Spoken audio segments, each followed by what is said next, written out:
Ay, ayun Hi, ba? sir. Okay. Sir, when can we expect the administrative order for the selection process to be out po? It's currently being drafted. I'll have to check with the executive secretary to determine the exact time. Sir, personally, what are the qualifications you are looking for the OIC? Well, siyempre importante yung vision, pareho ng vision natin. Yung hindi magpapatuloy nung sistemang nakaugalian na sa ARM. So, ibig sabihin nun, hindi talaga mag-iisip na maglalagay ng mga built-in advantages kung tutuusin. Talaga nakafocus, magde-deliver nung basic services na due them. No, ano ba ibig sabihin nun? Kasi yung ghost school na may ghost teacher or yung ghost rural health unit na may ghost nurse, ang nagsabi sa atin, governor po ng ARM. No, yun ang pangkaraniwan nararanasan nila. So, may yung tatalaga natin diyan, may roadmap na susundan, merong mga tangible doables, no? At may time frame kung kailan mangyayari lahat 'to. In essence nun, yung magpapatupad nung pangarap natin na maranasan ng lahat ng taga-ARM, kung ano ba ibig sabihin ng good governance. Sir, one Ay, last point. dadagdag ko lang pala. At syempre, walang balak na tumakbo doon sa regional government sa ARM. Sir, one last point na lang po. Aid Caballo resigned from the MILF and he's volunteering himself to be OIC. May we know what is your take on that? Well, I've yet to hear it from the peace advisor, the presidential advisor on the peace process. No? We'll have to study that matter also. And there will be a process to select the leader, the OIC for ARM. Thank you, sir. Good morning, sir. Sir, are you satisfied with what your administration has accomplished so far, and what would you consider as your biggest achievement in your first year of office? I'll get start with the second question. Yung biggest achievement palagay ko ngayon, at mamaya babanggitin ko di ba parang isang taon lang, no? At nung ginagawa namin yung talumpati para mamaya, napag-isip kami, isang taon lang ang lumipas, kung saan, tandaan nyo, mga sinusulat nyo ng mga panahon na yun, yung apathy ng tao, yung bang pagiging manhid, yung para bang wala nang inaasahan sa gobyerno, hindi na masindak sa mga skandalo yung na-unearth, di ba? Ngayon, para bang pag pinapakinggan natin, kaya nagbabasa ako ng mga dyaryo, sinasabi, passing mark, etc. Yung tingin ko, parang hinahabol sa atin maging perfecto. At maganda na rin po yun, no? Na talaga may tumutulak para lalo pa nating paigtingin yung ating mga efforts. So, greatest achievement, palagay ko, yung transformation in the attitude of the people. Yung dati, resignation at dejection at saka talaga apathy. Ngayon, ang dami na ho talaga nakikialam para may patunguhan tayong talaga mas maayos. So, mas marami yung tumutulong dito, mas mararating natin, gusto natin lahat paroonan na mas maaga. Sir, this is self-serving, but what grade would you give your administration in its first year? Hindi ko talaga ugali magtaas sa sariling bangko. No, sorry, Mia. Thank you, sir.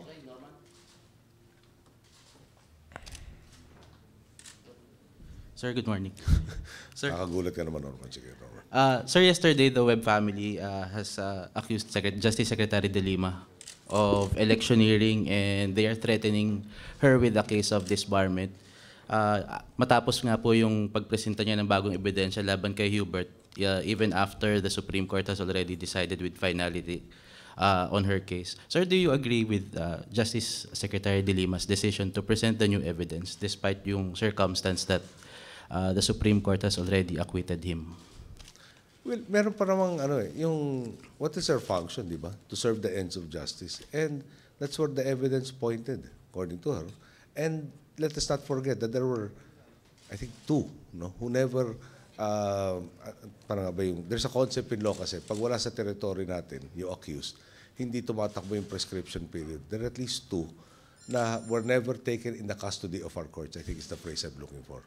Therefore, as far as those two are concerned, if there is evidence, after we capture them, then they can be brought to face the bars of justice. Mm.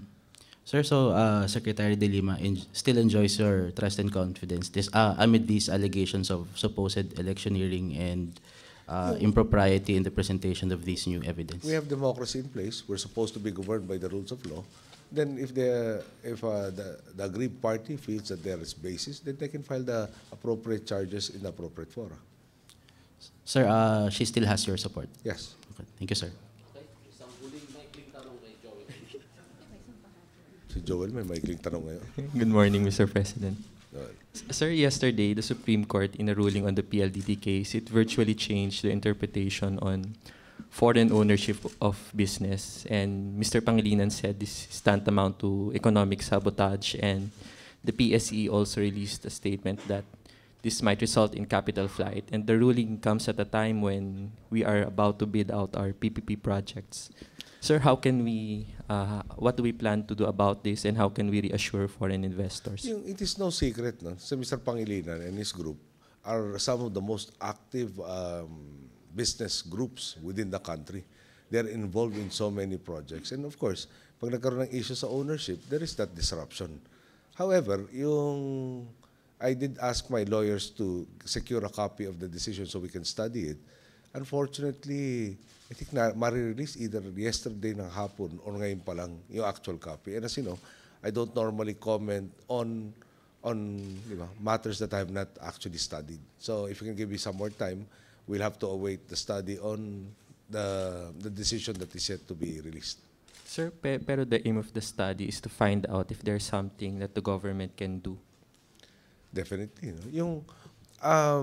Huwag niyo kalimutan, first priority, first na pinangako ko, job generation. Job generation results, and by the way, no, ngayon lang ako magtataas ng konting bangko, di ba? 7.3 ang unemployment rate noong 2010, sorry. And that was being boosted by, di ba? Employment was being boosted by the election. Yung currently, I was just shown the data, 7.2. No, without the spike in the election spending, di ba? Now, and titignan natin dyan, ika-clarify natin, kaya kailangan natin malaman kung ano yung buod ng decision. Pagkaintindi ko, inatasan yung SEC na suriin kung ano ang nationality ng pag-aari ng kapital doon sa PLDT. So, mahirap nga magkomento dahil ngayon speculation lang kung ano talaga yung nilalaman ng decision. So pag nakakita natin yan, doon natin malalaman kung anong dapat natin magawa. Sir, isang pahabol lang, sir. Sir, how would you grade the performance of your cabinet in the last year? For the most part, I'm very, very satisfied with a lot of them. A lot of them have been really self-motivating, self-actualizing.